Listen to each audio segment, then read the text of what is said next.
أعوذ بالله من الشيطان الرجيم. بسم الله الرحمن الرحيم. ومن أحسن قولا ممن دعا إلى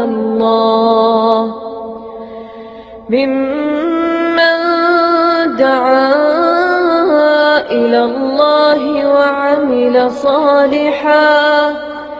وعمل صالحا وقال إنني من المسلمين.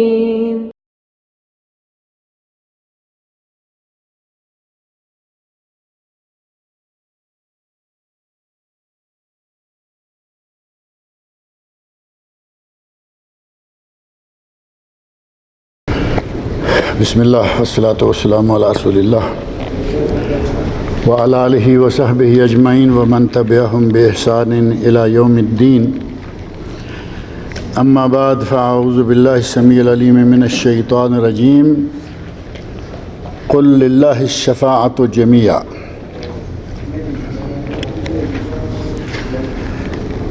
گزشتہ سیشن میں ہم یہ بات کر رہے تھے کہ شفاعت کی دو قسمیں ہیں، شفاعت شرعی اور شفاعت شرکیہ، شرعیہ اور شرکیہ.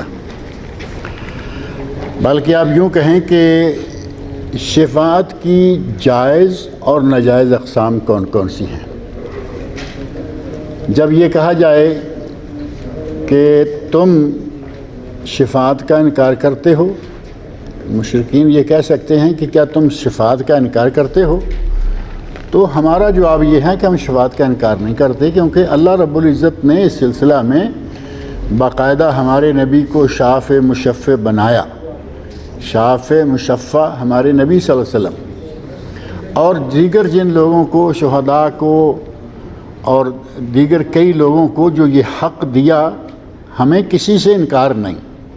لیکن شفاعت کیسی ہوگی اور کون سی شفاعت جائز ہے، بلکہ اس کے ساتھ لگے ہاتھوں ایک لفظ وسیلے کا بھی شامل کر لیں، کیونکہ یہ وہی کھاتا ہے سارا. وسیلہ جائز کیسے ہے اور ناجائز کون سا ہے، شفاعت کو وسیلے کے ساتھ جوڑیں تو انشاءاللہ بات بالکل واضح ہو جائے گی. ہمیں نہ وسیلے سے انکار ہے نہ شفاعت سے انکار ہے. وسیلہ لینا بھی جائز ہے اور شفاعت مانگنا بھی جائز ہے، لیکن وسیلے اور شفاعت میں کیا طریقہ کار ہونا چاہیے، اس سلسلہ میں بات ہے. نبی صلی اللہ علیہ وسلم زندہ تھے، بارش نہ ہوتی، قحط سالی ہو جاتی تو صحابہ کرام آ کے نبی صلی اللہ علیہ وسلم کے سامنے شکایت کیا کرتے تھے اور کہا کرتے تھے کہ یا رسول اللہ بارش نہیں ہو رہی، اللہ سے دعا مانگیں. نبی اکرم صلی اللہ علیہ وسلم شفاعت فرمایا کرتے اور آپ استسقاء دعا کرتے، نماز پڑھتے، بارش ہو جاتی. معروف واقعہ ہے، صلاۃ الاستسقاء کا واقعہ معروف ہے نبی صلی اللہ علیہ وسلم. نبی صلی اللہ علیہ وسلم وفات پا گئے، ابو بکر صدیق رضی اللہ عنہ کا زمانہ گزر گیا، عمر فاروق رضی اللہ عنہ کا عہد مبارک آیا، قحط سالی ہوئی. تو اب صحابہ تابعین، چونکہ اب دو قومیں جمع ہو چکے ہیں، صحابہ بھی ہیں تابعین بھی ہیں، انہوں نے امیر المومنین عمر فاروق رضی اللہ عنہ کی خدمت میں عرض کیا کہ بارش نہیں ہو رہی. نبی صلی اللہ علیہ وسلم زندہ تھے تو ہم ان کے پاس جایا کرتے تھے. اب حضرت عمر فاروق رضی اللہ عنہ صاحب فراست انسان، محدث و حاضح الامہ، اللہ رب العزت نے انہیں بڑا مقام دیا ہوا تھا. انہوں نے یہ نہیں کیا کہ اٹھیں چلیں ہم نبی صلی اللہ علیہ وسلم کی قبر مبارک پہ جاتے ہیں اور جا کے ان سے کہتے ہیں کہ ہماری اللہ سے سفارش کرو، دعا کرو. کیا دنیا میں اس وقت نبی اکرم صلی اللہ علیہ وسلم سے اس وقت کیا کبھی بھی کوئی انسان نبی صلی اللہ علیہ وسلم سے بڑا گزرا ہے؟ کبھی بھی، نہ پہلوں میں نہ پچھلوں میں، کبھی کوئی نہیں آئے گا.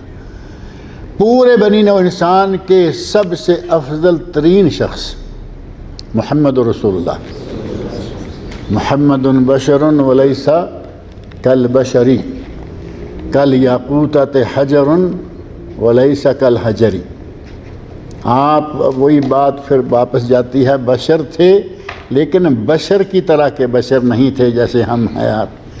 جس طرح کے یاقوت بھی پتھر ہی ہوتا ہے، اور یہ جو ہماری سڑکوں پہ لگا ہوا ہے یہ بھی پتھر ہی ہے۔ یاقوت کیا ہے؟ انمول چیز۔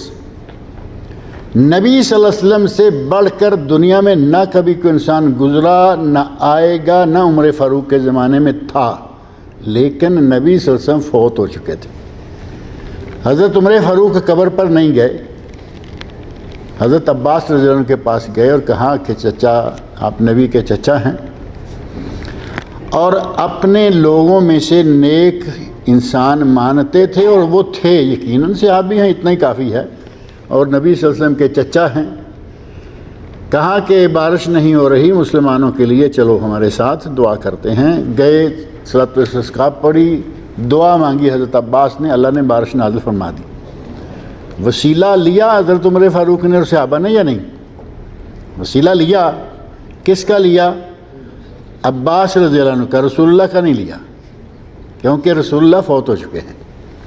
پہلی بات یہ کہ فوت شدہ آدمی سے وسیلہ لینا شرعاً ثابت نہیں، اگر جائز ہوتا تو صحابہ اکرام نبی صلی اللہ علیہ وسلم سے وسیلہ لیتے۔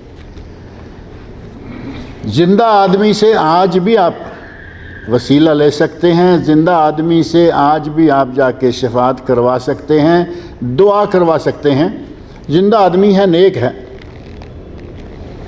حضرت عباس کی طرح آپ سمجھتے ہیں کہ وہ ہمارے لوگوں میں نیک ہے، جیسے کہتے ہیں کہ ہماری مانتا نہیں ان کی موڑتا نہیں، کیوں؟ زندہ تو ہو، وہ 5 فٹ قبر میں نیچے جا چکا، اور آج تم یہ بات کہہ رہے ہو۔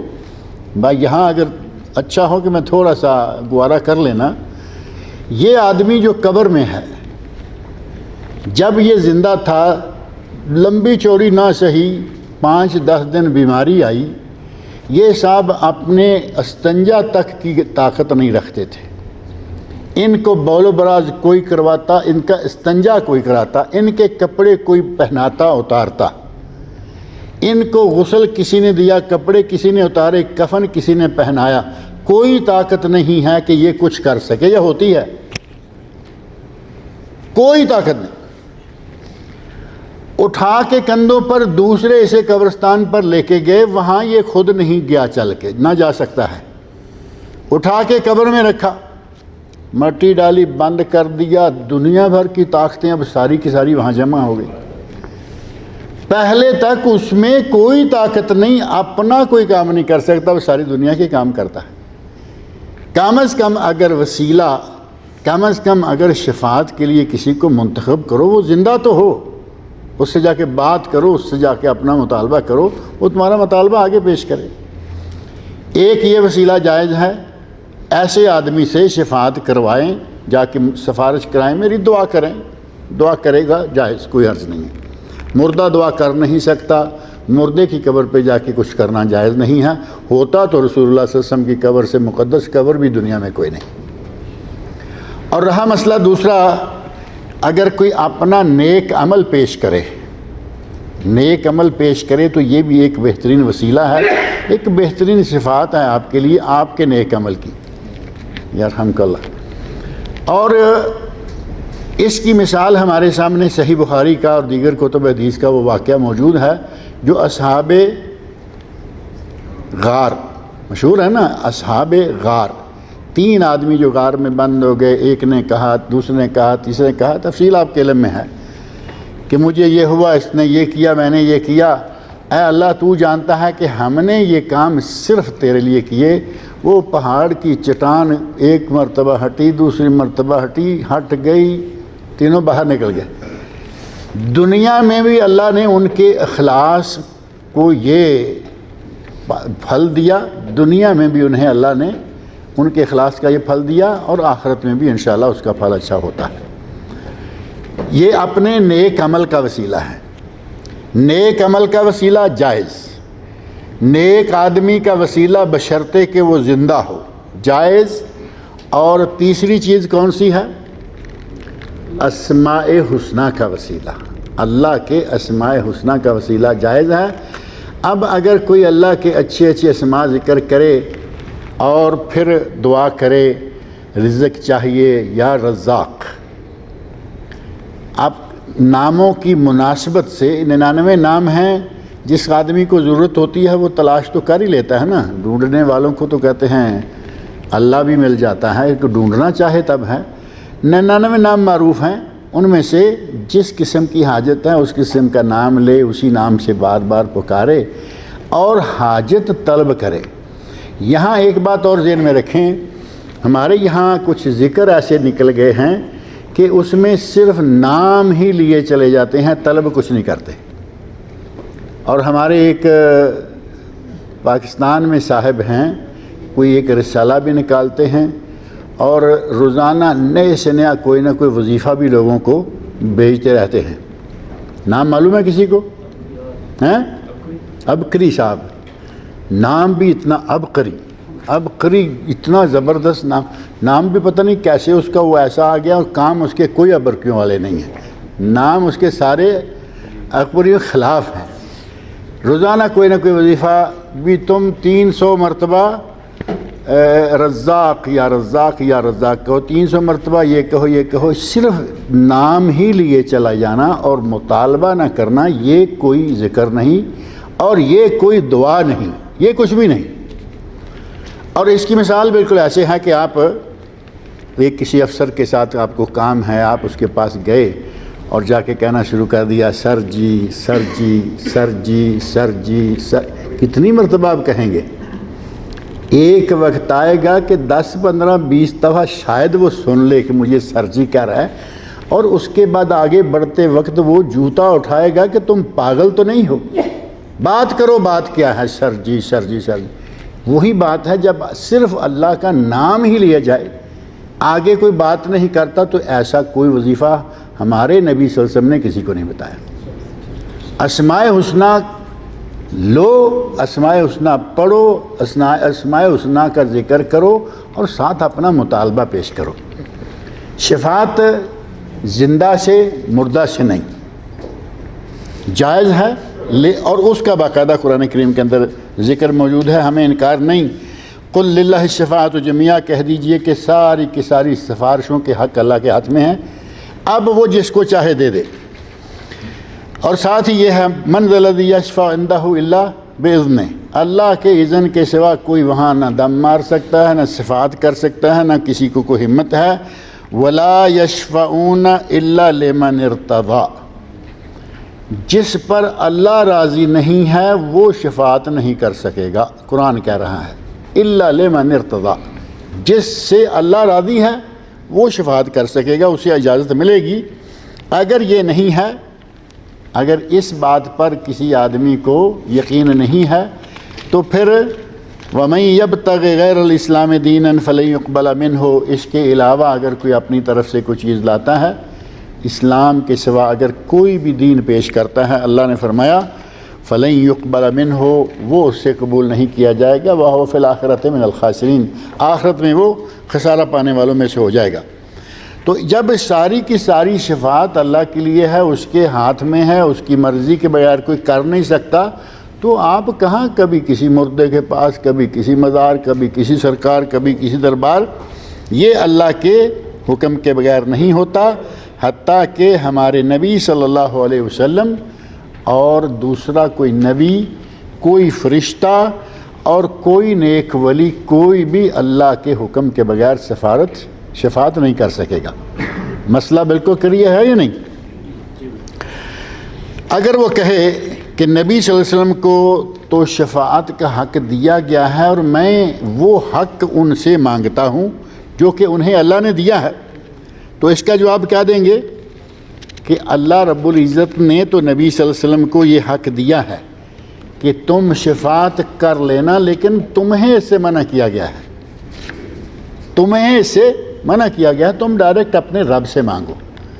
اب تم یہ کہو کہ تم مانگ کے دو اور نبی صلی اللہ علیہ وسلم وفات پا چکے ہوں، تمہیں اس بات کی اجازت نہیں ہے۔ اللہ نے نبی صلی اللہ علیہ وسلم کو یقیناً یہ حق دیا ہے، اور یہ شفاعت عظمیٰ بھی ہوگی جو محشر کے میدان میں ہے، وہ شفاعت کبریٰ معروف ہے، اور اس کے علاوہ نبی اکرم صلی اللہ علیہ وسلم کی شفاعت جو ہے وہ اللہ رب العزت قبول بھی کرے گا۔ معاشر کے میدان میں صحیح بخاری اور دیگر کتب میں حدیث موجود ہے، نبی اکرم صلی اللہ علیہ وسلم کے پاس شفاعت کرنے کے لیے میدان محشر میں وفد آئے گا، وفد انبیاء کرام سے گھومتا ہوا آئے گا اور بالآخر نبی اکرم صلی اللہ علیہ وسلم کے پاس آئے گا۔ سارے انبیاء اپنا اپنا عذر پیش کرتے جائیں گے کہ میں نہیں جا سکتا، میں نہیں جا سکتا، میں نے یہ کر دیا، میں نے یہ کر دیا، صحیح بخاری میں شاید آگے تفصیل بھی آ جائے۔ نبی صلی اللہ علیہ وسلم کے پاس آئے گا تو بخاری شریف کے الفاظ ہیں، آپ فرمائیں گے انا لہا، میں یہ تمہارا کام میں کرتا ہوں۔ سر مبارک سجدے میں رکھیں گے، اللہ رب العزت فرمائیں گے ارفع راسک سل تعطا، سر اٹھاؤ مانگو، جو مانگو گے دیا جائے گا۔ یا رب امتی، یا رب امتی، یا اللہ میری امت، یا اللہ میری امت۔ ساری دنیا نفسی نفسی کہہ رہی ہوگی، ہمارے نبی امتی امتی کہہ رہے ہیں، رحمت للعالمین صلی اللہ تعالیٰ علیہ وسلم۔ نبی صلی اللہ علیہ وسلم کو شفاعت کے یہ حق ہیں، دیے گئے، اور آپ اپنی مرضی سے کریں گے۔ لیکن اگر آدمی نبی کی سنت پر عمل نہیں کرتا اور وہ کہے گا کہ شفاعت میری آپ کریں گے، الا لمن ارتضی، قرآن میں اللہ فرمایا نا الا لمن ارتضی، جس سے اللہ راضی ہوگا۔ ایک آدمی بدعتوں کو ایجاد کرتا ہے، نبی صلی اللہ علیہ وسلم کے دین کا حلیہ بکاڑ کے رکھ دے، اللہ اس کے لیے کہے گا کہ میرے نبی اس کے لیے شفاعت کر، اس کو جنت میں بھیج دوں۔ صحیح مسلم میں حدیث موجود ہے کہ ایک ٹولہ آ رہا ہوگا محشر کے میدان میں، اور ٹولہ بھی شکل و صورت سے لگ رہا ہوگا کہ یہ تو بڑے کوئی پارسا قسم کے لوگ ہیں، کتنی دیکھو ٹوپیاں پہنی ہیں، شاید ہرے رنگ کی ہوں گی، یا کیسے کپڑے ہیں، کیا کیا ڈیزائن ہے، اور شکلیں، داڑیاں، سارا کچھ ہے۔ مسواک یہاں باہر لٹک رہی ہے، لوگوں کی مسواک جیب میں ہوتی ہے، انہوں نے کلپ لگایا اوپر باہر کے لیے، کچھ شکل پوری مومنوں والی بنی ہوئی نظر آئے گی، اور نبی صلی اللہ علیہ وسلم خوش ہو رہے ہیں کہ میری امت کے کچھ لوگ آ رہے ہیں۔ قریب آنے تک صحیح مسلم میں واقعہ موجود ہے، یہ کلپ وغیرہ درمیان سے نکال دینا، میں تو شکل بتا رہا ہوں نا کہ نیک لوگوں کی شکل نظر آ رہی ہوگی۔ صحیح مسلم میں واقعہ موجود ہے کہ جماعت آ رہی ہوگی، قریب آئے گی، راستے میں دیوار کھڑی کر دی جائے گی، نبی صلی اللہ علیہ وسلم کہیں گے کہ یہ کیا ہوا؟ تو آپ کو بتایا جائے گا انک لا تدری ماذا احدث بعدک، اے میرے نبی تو نہیں جانتا کہ انہوں نے تیرے بعد تیرے دین میں کیا کیا خرافات اور بدعات ایجاد کی تھی۔ یہ سنتے ہی نبی اکرم صلی اللہ علیہ وسلم کیا فرمائیں گے؟ سحقن سحقن، یہ دفع ہو جائیں، یہ دور ہو جائیں، جن کی حالت یہ ہے کہ وہ نہ صرف بدعات میں بلکہ ناکوں تک بدعت میں، شرک میں ڈوبے ہوئے ہیں، کیا نبی صلی اللہ علیہ وسلم ان کی شفاعت کریں گے؟ اللہ کہے گا کہ ان لوگوں کی شفاعت کرو، کیونکہ یہ ساری عمر مزاروں پہ گزار کے آئے ہیں، درباروں پہ گزار کے آئے ہیں۔ شفاعت ہے، لیکن شفاعت جس کی اللہ حکم دے گا اس کی شفاعت ہوگی شرعی طور پر صحیح طریقہ سے۔ اللہ نے نبی صلی اللہ علیہ وسلم کو شفاعت دی ہے، لیکن تمہیں ایسا کرنے سے روک دیا ہے۔ فلا تدعو مع اللہ احدن، اللہ کے ساتھ کسی غیر اللہ کو نہ پکارو۔ اب تو یہاں بیٹھ کے جو کہتا ہے نا یا رسول اللہ یا رسول اللہ، تمہیں اسے روکا گیا ہے۔ نبی اکرم صلی اللہ علیہ وسلم زندہ ہیں یا وفات پا گئے ہیں؟ نبی اکرم صلی اللہ علیہ وسلم وفات پا گئے ہیں۔ ابھی تھوڑی دیر پہلے پاکستان سے کوئی سوال، پاکستان سے یا کہاں سے تھا، ایک سوال تھا، تو بیٹھے بیٹھے اس کی بات کر رہے تھے۔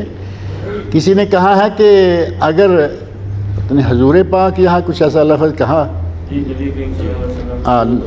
نبی کریم صلی اللہ علیہ وسلم اگر فوت ہو گئے ہیں تو یہ تم نماز میں اتحیات میں پھر سلام کس کو کرتے ہو؟ السلام علیکم یا نبی، ہے نا؟ تو میں یہاں ذکر کر دوں دوبارہ یہاں بھی، تاکہ کسی اور کا بھی فائدہ ہو جائے۔ نبی صلی اللہ علیہ وسلم اگر زندہ ہوتے تو قرآن کہتا انک میت، قرآن میں یہ بات ہے یا نہیں؟ انک میت و انہم میتون، تو بھی میت اور وہ بھی میت۔ میت کا ترجمہ اگر کوئی کہے نا وصال پا گیا، انتقال کر گیا، کوئی معنی نہیں بنتا۔ میت کا معنی کیا ہے؟ مر گیا، مر گیا، فوت ہو گیا۔ ہمیں ڈر آتا ہے کہ مر گیا کا لفظ کہیں اردو کے ہیج پیچ میں کوئی گستاخی میں نہ لے جائے، لیکن اللہ رب العزت نے صاف لفظ میت کا کہا ہے۔ اس کا ترجمہ آپ جو بھی کریں، لیکن فوت ہو گیا، آئے گا ہی آئے گا۔ حضرت عمر فاروق رضی اللہ عنہ کا واقعہ آیا، بڑا مشہور و معروف واقعہ ہے کہ جب نبی صلی اللہ علیہ وسلم فوت ہوئے تو تلوار نکال کے کھڑے ہو گئے، کہا کہ جس نے کہا کہ نبی فوت ہو گیا ہے میں اس کی گردن اتار دوں گا۔ سارے لوگ پریشان، عمر فاروق ہیں، کوئی عام آدمی تو ہے نہیں جن کو دیکھ کر شیطان بھی بھاگ جائے، ساتھیوں کے سامنے تلوار نکالنے، ان کے تو آسان خطا ہوں گے۔ کہا جس نے کہا فوت ہو گیا میں قتل کر دوں گا۔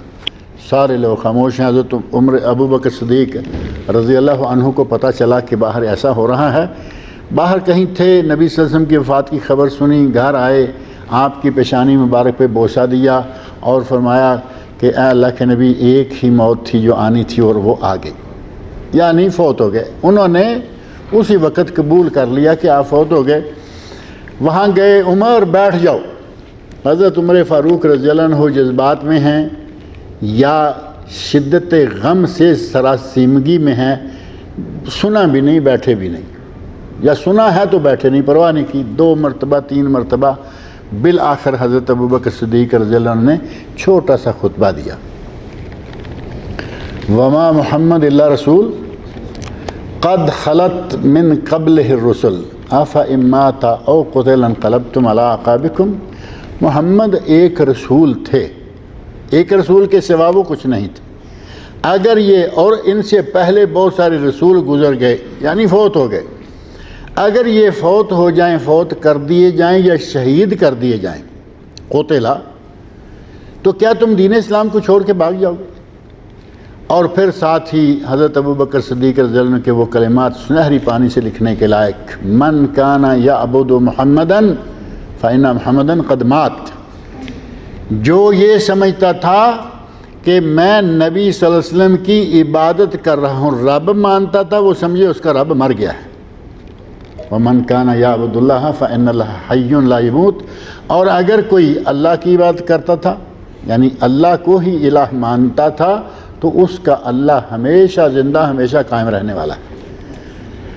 حضرت عمر فاروق رضی اللہ عنہ کا اپنا بیان کتب حدیث میں موجود ہے، میں یہ کلمات سن کر سمجھا کہ جیسے یہ آیت آج نازل ہوئی ہے، مجھے اس کی یہ پہلے سمجھ نہیں آئی۔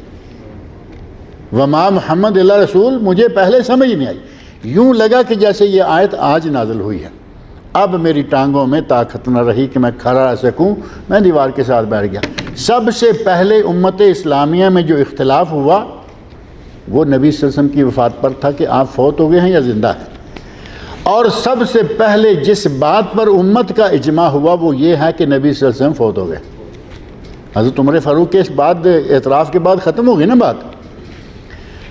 1400 سال پہلے صحابہ کا اجماع ہو گیا کہ نبی فوت ہو گئے، ہمارے مولوی کو آج تک یہ بات سمجھ میں نہیں آ رہی۔ زندہ ہیں، زندہ ہیں، زندہ ہیں، زندہ ہیں۔ اتحیات میں ہم السلام علیکم ایھا النبی کہتے ہیں تو اس کا مطلب یہ ہے کہ نبی صلی اللہ علیہ وسلم زندہ ہیں۔ قبرستان میں جا کے کیا کہتے ہو؟ السلام علیکم یا اہل القبور کہتے ہو یا نہیں؟ دل سے، ایمان سے کہو کہ کیا مانتے ہو کہ یہ سارے مردے زندہ ہیں؟ سارے کہتے ہیں مر گیا میرا ابا، مر گیا میری اماں، مر گئی دادا، مر گیا، وہ سارے یہاں ہیں۔ ان سارے مرے ہوئوں کو کہہ کے آ جاتے ہو السلام علیکم یا اہل الدیار۔ تو اگر نبی صلی اللہ علیہ وسلم کو السلام علیکم کہہ دیا تو اس میں کون سا حیات کا دلیلوں کا پلندہ آ گیا ہے؟ اور پھر دوسری بات یہ ہے کہ نبی صلی اللہ علیہ وسلم پر یہ اسلام جو ہے یہ نبی صلی اللہ علیہ وسلم نے سکھلایا تھا۔ اتحیات آپ نے سکھلایا نا، اس میں ہے السلام علیکم ایھا النبی ورحمۃ اللہ وبرکاتہ۔ نبی اکرم صلی اللہ علیہ وسلم فوت ہو گئے، یہ ایک دعا ہے، مسلسل چلتی رہے گی قیامت تک۔ اور صحابہ کرام چونکہ بہت مضبوط عقیدے کے مالک تھے، صحابہ کرام سے صحیح سند سے حدیث میں ثابت ہے کہ کچھ صحابہ کرام نے یہ لفظ کہنا چھوڑ دیا تھا السلام علیکم ایھا النبی، بلکہ وہ کہتے تھے السلام علی النبی ورحمۃ اللہ وبرکاتہ۔ صحیح حدیث میں یہ واقعہ صحابہ کرام کا موجود ہے۔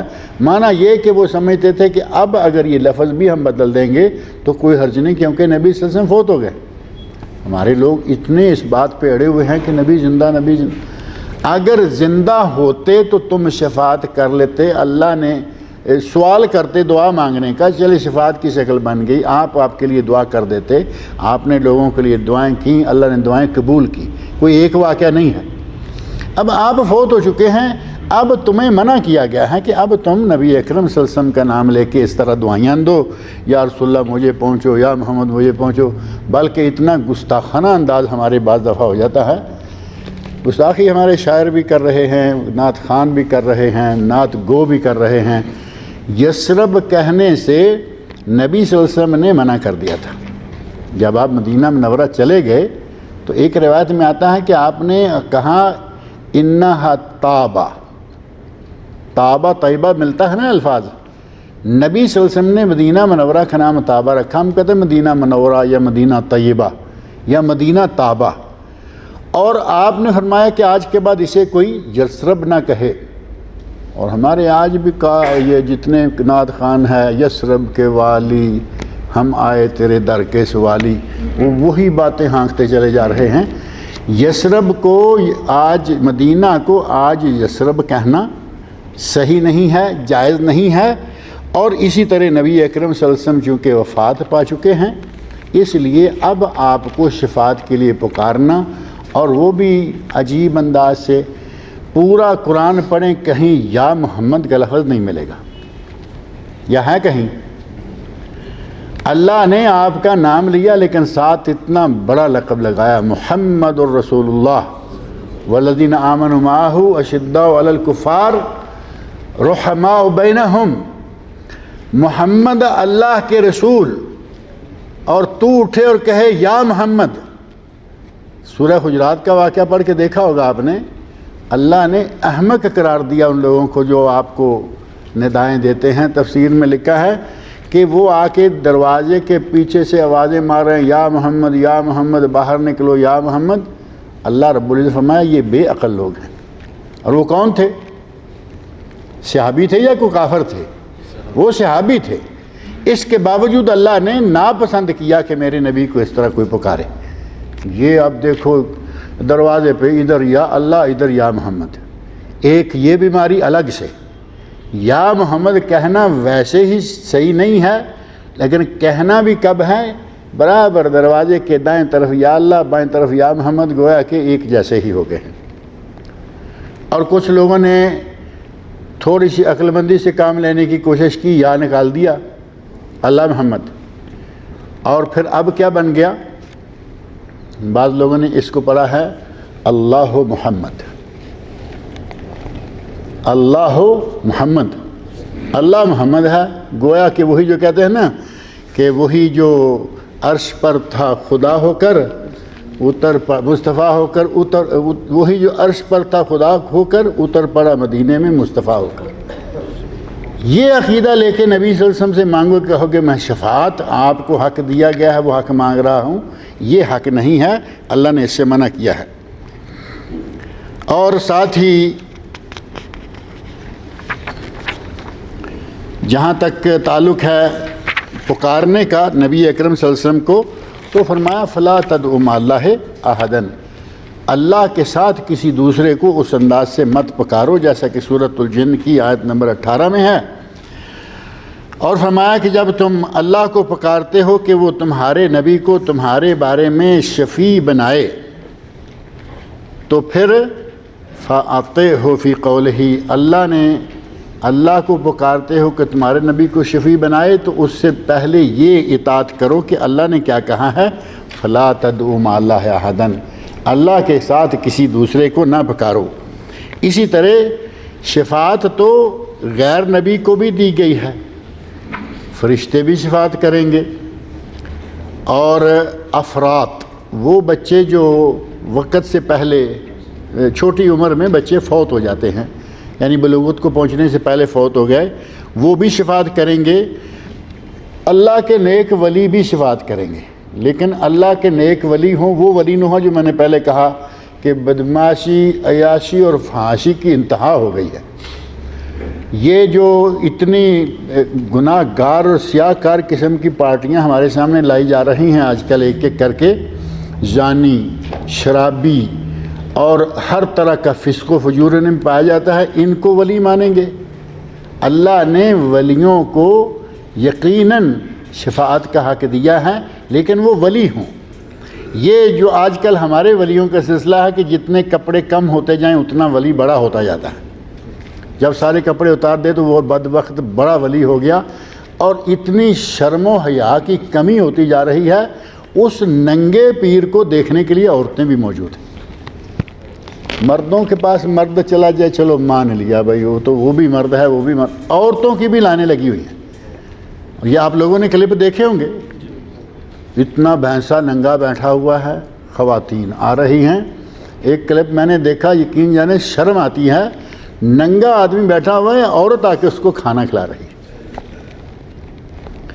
اور پیچھے لائن لگی ہوئی ہے جو اپنا فیضان حاصل کرنے کے لیے اس کے پاس آ رہی۔ ان لوگوں کو پیر مانو گے اور ان کو ولی قرار دو گے؟ ولی اللہ کے یہ نہیں ہوتے جو کپڑے اتار بیٹھیں، گندے ہوں، ننگے ہوں۔ ولی ہونے کے لیے ایمان اور تقوی، یہ دو چیزیں شرط ہیں، یہ قرآن کریم میں اللہ نے بات فرمائی۔ ولی ہونے کے لیے ایمان اور تقوی دو چیزیں ضروری ہیں، اور انہی دونوں چیزوں سے ان کا پلہ خالی ہوتا ہے۔ نمازیں پڑھتے نظر نہیں آتے۔ جو آدمی ننگا بیٹھا وہ نماز کب پڑھے گا؟ جس آدمی کو نہانے کی توفیق نہیں ہے وہ نماز کب پڑھے گا؟ اس طرح کے ولیوں کو اللہ رب العزت نے شفاعت کا حق نہیں دیا، اور یہ ولی وہ ہیں جو ہمارے آج کے لوگوں میں اس انداز سے چلتے پھر رہے ہیں۔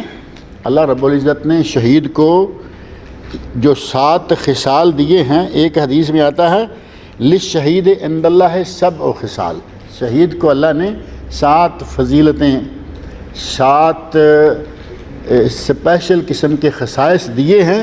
ان 7 خصائص میں سے ایک یہ بھی ہے کہ وہ یشفع فی 70 انسانا من اہل بیتہ، وہ اپنے گھر کے 70 لوگوں کے لیے شفاعت کرے گا۔ جو چیز ثابت ہے اس سے ہمیں کوئی انکار نہیں، نبی اکرم صلی اللہ علیہ وسلم سے یہ بات ثابت ہے، ہو گئی۔ یہ شاید آپ کے حاشیہ میں یہ بات نہ ہو۔ بہرحال اگر کوئی کہتا ہے کہ میں بزرگوں کو پکارتا ہوں تو یہ کوئی شرک تو نہیں ہے، انا لا اشرک باللہ شیئا حاشا وکلا، بلکہ میں تو نیک لوگوں کے لیے نیک لوگوں سے التجا کرتا ہوں، اور یہ التجا شرک نہیں ہے۔ ان سے کہیے کہ اگر تم اس بات کا اقرار کرتے ہو کہ اللہ نے شرک کو حرام کیا ہے، اللہ نے شرک کو حرام کیا، اور شرک اعظم جو سب سے بڑا گناہ ہے، اسی طرح تحریم الزنا ہے، زنا بھی حرام ہے، شرک کو بھی اللہ نے حرام کیا ہے، تم اس کا اقرار کرتے ہو، اور تم اس کا بھی اقرار کرتے ہو کہ اللہ شرک کو معاف نہیں کرے گا۔ اب قرآن میں آ گیا ہے، انکار کیسے کرے گا؟ قرآن میں آ گیا کہ اللہ گناہ کو، اس شرک کو معاف نہیں کرے گا، تو پھر کہتے ہیں کہ یہ کیا بات ہے؟ فما هذا الامر الذي حرمه الله وذكر انه لا يغفر، یہ کیا بات ہوئی کہ اللہ نے اس کو حرام بھی قرار دیا ہے اور اس کو کہا کہ میں اس کو معاف بھی نہیں کروں گا؟ تو وہ اس بات کو نہیں جانتا، یہ جو اعتراض کر رہا ہے خود اس بات کو نہیں جانتا کہ یہ بات کیا ہے۔ اسے کہو کہ تم اپنے نفس کو، کہتا ہے کہ میں کہاں شرک کر رہا ہوں، میں کہاں، ندائیں بھی دیتا ہے اس طرح کے لوگوں کو، کہتا ہے میں کہاں شرک کر رہا ہوں۔ وہ دراصل یہ جانتا ہی نہیں کہ شرک ہے کیا، شرک کی کون کون سی اقسام ہیں، اور اسے کہو کہ تم اپنے آپ کو شرک سے بری کیسے کر سکتے ہو جب تم جانتے نہیں کہ شرک کیا ہے؟ کہتا نہیں کہ میں تو شرک نہیں کرتا۔ شیخ الاسلام کہتے ہیں کہ تم اپنے آپ کو کیسے بری کر سکتے ہو جب کہ تم شرک کو جانتے ہی نہیں ہو۔ کیف یحرم اللہ علیک ھذا ویذکر انہ لا یغفر ولا تسل ولا تعرف، نہ تو پوچھتا ہے کسی سے، نہ سوال کرتا ہے، نہ تو جانتا ہے کہ بھائی میں کسی سے سوال کر کے معلوم ہی کر لوں۔ کیا تو سمجھتا ہے کہ اللہ نے اسے حرام کیا ہوگا اور اسے بیان نہیں کیا ہوگا؟ یعنی اللہ نے صرف حرام کر دیا اور بیان نہیں کیا، کیا تمہارا یہ خیال ہے؟ اگر وہ کہے کہ شرک تو بتوں کی پوجا کرنا ہے اور ہم تو بتوں کی پوجا نہیں کرتے، یعنی یہ بھی ہے نا ان کی طرف سے کہ شرک تو تب ہوتا جیسے مشرکین مکہ بت پوجتے تھے، ہم بھی بت پوجیں تو شرک ہوگا، ہم تو بتوں کو نہیں پوجتے۔ اور یہ اسی طرح کی بات ہے جیسے عدی بن حاتم رضی اللہ تعالیٰ عنہ مسلمان ہوئے، حضرت حاتم تائی کے بیٹے، تو نبی اکرم صلی اللہ علیہ وسلم نے فرمایا کہ یہ لوگ اپنے احبار کی اپنے مولویوں کی پوجا کرتے تھے یا کرتے ہیں یہود نصارہ، تو کہتے ہیں کہ یا رسول اللہ ہم تو ان کی عبادت نہیں کرتے تھے۔ نبی اکرم صلی اللہ علیہ وسلم نے کہا کہ جب وہ کسی چیز کو حلال قرار دیں تو تم حلال مانتے تھے یا نہیں؟ کہا مانتے تھے۔ وہ حرام قرار دیں تو تم اسے حرام مانتے نہیں؟ مانتے تھے۔ کہا یہ ان کی پوجا ہے، تمہیں اس بات کی پرواہ نہیں کہ اللہ نے کیا کہا، حلال ہے حرام ہے، اس نے حرام کہا مان گئے، اس نے حلال کہا مان گئے، تو یہ تو ان کی پوجا ہے، تم 100% ان کی اطاعت کر رہے ہو۔ اسی طرح کہتے ہیں کہ اگر وہ کہے کہ شرک بتوں کی پوجا ہے اور ہم بتوں کو نہیں پوجتے، تو ان سے پوچھو کہ بتوں کو پوجنے کا معنی کیا ہے؟ تم بتوں کی پوجا کس بات کو کہتے ہو؟ کیا تم یہ خیال کرتے ہو کہ یہ لکڑی، یہ پتھر، یہ کوئی تخلیق کرتے ہیں، یہ کچھ رزق دیتے ہیں یا کسی معاملے کو چلاتے ہیں، کسی کام کو سر انجام دیتے ہیں؟ اور اگر یہ مانتے ہو تو قرآن اس کا انکار کرتا ہے۔ شجر، حجر، پتھر کیا چلائیں گے دنیا کو؟ یہ تو سارے اللہ رب العزت کے کام ہیں۔ اور اگر وہ کہے کہ وہ صرف لکڑی، پتھر اور کسی قبر پر بنی ہوئی جو بلڈنگ وغیرہ ہے یہ ان کا قصد کرتے ہیں، لیکن وہاں جا کے پکارتے ہیں اور قربانی دیتے ہیں اور کہتے ہیں انہ یقربنا الی اللہ زلفیٰ، پھر بات وہی آ جائے گی۔ قبرستان پہ جا کے قربانی کرتے ہیں، قبر پہ بنی ہوئی بلڈنگ میں جا کے قربانی کرتے ہیں، کسی حجر شجر جس کو مان رکھا ہے اس کے پاس جا کے یہ کام کرتے ہیں صرف اس لیے کہ یہ ہماری سفارش کرے۔ اس کا مطلب یہ ہوا کہ وہ رشوت لے کے آپ کی سفارش کرے گا۔ بکرا لے کے گئے ہو کہ یہ بکرا لے لو اور میری سفارش کر دو، آپ نے تو اپنے ولی کو بھی رشوت خور بنا رکھا ہے جس کو ولی مان ہی لیا ہے۔ تو کہتے ہیں کہ وہ کہے گے کہ یہ ہمیں اللہ کے قریب کر دے، وَيَدْفَعَ اللَّهُ عَنَّا بِبَرَكَتِهِ وَيُعْطِينَا بِبَرَكَتِهِ، اللہ ہمیں اس کی برکت سے دے گا اور اس کی برکت سے ہماری مصیبتوں کو دور کر دے گا۔ کہتے ہیں کہ یہ تم لوگ یہ کہتے ہو، اسے کہو کہ ٹھیک ہے، یہ ہے تمہارا فعل جو کہ تم پتھروں کے پاس جا کے اور قبروں کی بلڈنگوں میں جا کے سر انجام دیتے ہو۔ اگر وہ کہے کہ یہ فعل ان کا یہ عبادت الاسنام، یہ تو پھر بتوں کی پوجا ہو گیا، تو کہو کہ بتوں کی پوجا ہو گیا تو یہی تو تم کر رہے ہو، تم یہی تو کر رہے ہو کہ جہاں جا کے کوئی جملہ کہنے کی کوئی ان کے اندر طاقت، پہلے تم کہتے ہو کہ یہ رزق نہیں دیتے، دنیا کو نہیں چلاتے، اور پھر جا کے ان کے پاس کہتے ہو کہ ہمارا یہ کام کرو، ان کے پاس جا کے جانور ذبح کرتے ہو تاکہ یہ ہمارے لیے سفارت کریں، تو یہ تو پھر سراسر عبادت ہو گئی، اور وہ بھی قبول کرے گا، عبادت ہو گئی تو یہ ہمارا مطلب پورا ہو گیا۔ بہت سارے ایسے اشکالات، بہت سارے ایسے اعتراضات یا شبہات ہیں کہ ان شبہات کو تھوڑا سا قرآن و سنت کے حوالے سے ان کے سامنے رکھیں، ان کے جواب جو ہیں ان کو پہنچتے جائیں گے، وہ لاجواب ہوتے جائیں گے۔ اور اسے یہ بھی کہا جا سکتا ہے کہ تیرا یہ کہنا ہے کہ بتوں کو پوجنا شرک ہے، کیا تو یہ سمجھتا ہے کہ صرف اسی بتوں کو پوجنے کے ساتھ مخصوص ہو گیا ہے؟ کئی لوگ یہ بھی سمجھتے ہیں نا کہ صرف بتوں کو پوجے تو تب شرک ہے، باقی جتنا کچھ وہ کر رہے ہیں، جو کچھ کر گزریں گے، ان میں سے کوئی چیز شرک میں نہیں آتی، صرف بتوں کو پوجنا شرک ہے۔ ولیوں کے پاس جائیں، قبروں پہ جائیں، جہاں بھی جائیں، جو بھی کرتے رہیں وہ شرک میں وہ شماری نہیں کرتے۔ کہتے ہیں کہ کیا تم یہ سمجھتے ہو کہ صرف شرک یہ ہے جو بتوں کی پوجا کرے اور نیک لوگوں پر اعتماد کرے اور انہیں پکارے، یہ اس میں داخل نہیں ہے؟ بتوں کی جو پتھر کے بنائے ہوئے ہیں ان کی عبادت کو شرک سمجھتے ہو اور نیک لوگوں پر اعتماد کرتے ہو، انہیں برے وقت میں پکارتے ہو، کیا یہ عبادت نہیں ہے؟ نداء و پکار جب عبادت ہے تو یا علی مدد کہنا کیا یہ شرک شمار نہیں ہوگا؟ نداء و پکار شرک ہے، اور یہ الفاظ کہنا مردہ کے لیے حتیٰ کہ جو کسی کی طاقت کے باہر کام ہیں وہ زندہ بھی کیوں نہ ہو، اس کے پاس بھی کیوں نہ ہو، وہ اس سے مطالبہ کرنا شرک شمار ہوگا اگر یہ سمجھے کہ یہ مطالبہ میرا پورا کر سکتا ہے۔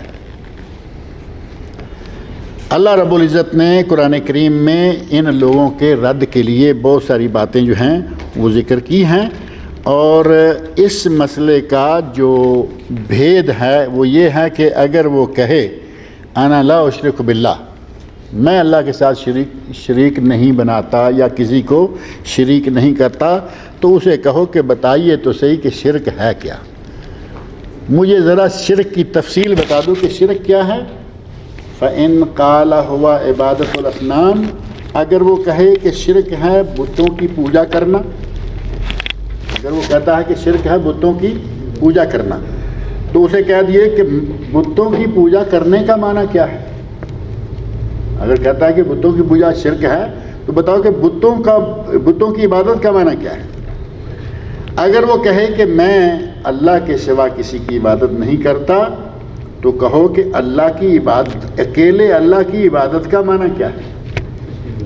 اسے پوچھو کہ اب اکیلے اللہ کی عبادت کا معنی کیا ہے، وہ ذرا بیان کر دو۔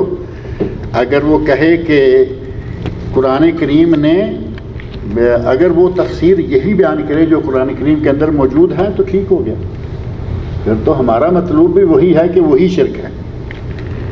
وَإِن لَّمْ يَعْرِفْهُ فَكَيْفَ يَدَّعِي شَيْئًا وَهُوَ لَا يَعْرِفُهُ، اگر اسے یہ معلوم ہی نہیں کہ قرآن کریم میں شرک کس کو کہا گیا ہے اور وہ جانتا نہیں، تو پھر وہ کیسے کہہ سکتا ہے کہ میں شرک نہیں کرتا، میرے اندر شرک پایا ہی نہیں جاتا۔